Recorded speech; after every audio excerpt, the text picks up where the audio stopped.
describe what you mean by the fake posers. Well, what's the category here?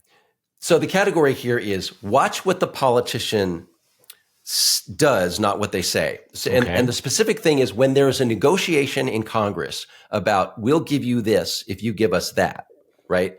Mm-hmm. Watch what is being traded, and that tells you what the person offering the trade really cares about. Right? So that's what the point is here.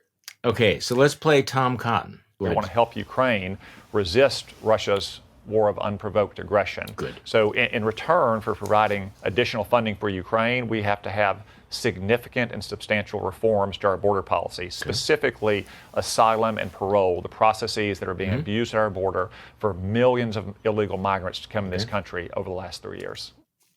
Yeah. Okay. So what's fake about that? That sounds like Bennett. Cotton starts this off saying, hey, I'm all for funding Ukraine, right? I'm all for it.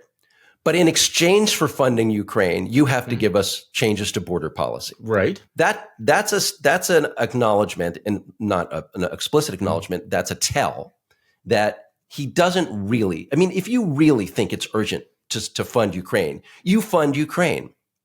And if instead you say we'll fund Ukraine only if you give us concessions on this other issue, then you're saying you're willing to lose the Ukraine funding. You're willing to give that up. It's not really that important to you.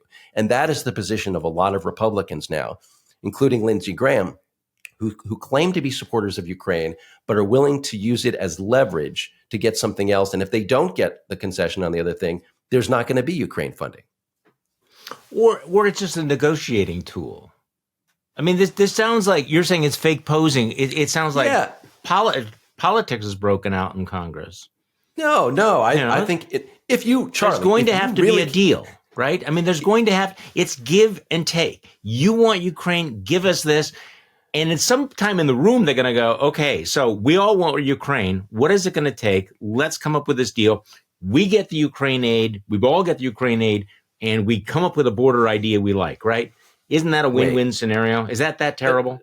Charlie, would you take this offer from the left where somebody says, oh, I believe in funding the police, but in return for funding the police, here's what we expect you to give us on these other policies. That's a confession that I don't really support funding the police. Not really, right? Because I'm willing to lose it.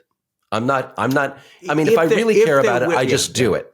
Yeah, but I mean isn't that the essence of the negotiations? Is you don't know how much you're willing to lose. You know, you start with. Do you think they're faking it? Do you think that if the Republicans don't get the concessions on the border, that they're going to cough up the Ukraine money anyway? Because the Democrats clearly believe that Republicans won't pony up the money for Ukraine unless they offer the concessions on the border. I think that there's a consensus forming that there needs to be concessions on both sides and a compromise, which is not. And nobody's talking about anything that sounds truly horrible. Now, if the negotiation was, in order to get Ukraine, you have to build a wall or you have to deport 10 million illegal immigrants, well, that would be unacceptable. But what they're talking about doing are things, and that's why I think playing it back to back, Bennett was acknowledging we're going to have to come up with some sort of a deal. I think they might get this done. Who knows? Hey, why am I being the optimist here? Why are you being the cynic?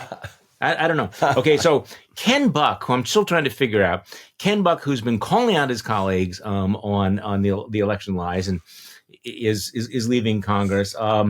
He was also on. Let's listen to what he had to say about these negotiations. To expect that the Democrats help us find ways to pay for the Israel aid and the Ukraine aid, I think is absolutely fair. For the Senate, we've already sent the Israel aid to the Senate. It is sitting there, has been for weeks. They have done nothing. I think that's irresponsible. We need to work together to find ways to pay for this aid and then to make sure that both the Israel aid and the Ukraine aid are sent to those countries. Okay. That seems reasonable to me, right? Then he follows up with another comment. Okay, and so Margaret Brennan follows that up with this question. Does that mean Speaker Johnson has been working through the break and has a plan to do this and a way to pay for it in the next 3 weeks? Yeah, absolutely. The Israel aid was conditioned on the But that's dead on arrival in the Senate, and the president said he would veto that as structured. Well, and the Democrats are going to own that. If we don't get aid to Israel, they haven't sent a package back to us and said, we don't agree with all of these cuts. We agree with some of them. And if the Democrats want to hold up Israel aid, that's up to them. I think it's important that we find ways to pay for the needs that Israel has and Ukraine has, and to do it in a responsible way. Okay, now that strikes me as the fake posing, because to link aid to Israel to this IRS idea, which first of all does not actually save any money, because as the CBO and every sentient analyst has noted, if you make it harder for the IRS to collect revenue that it is legally owed, you will get, wait for it, less revenue. So yes, and he did seem to think that, I'm looking for somebody to blame. We don't get the Israel aid done, we're going to blame the Democrats.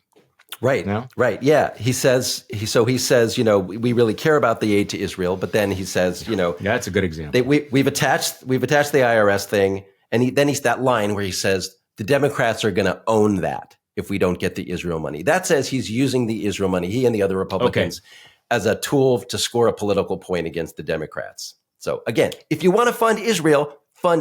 Same with Ukraine. Right. Yeah. But and also that is far less serious. It doesn't seem like, serious good faith negotiating just to throw up some hot button talking point about the IRS,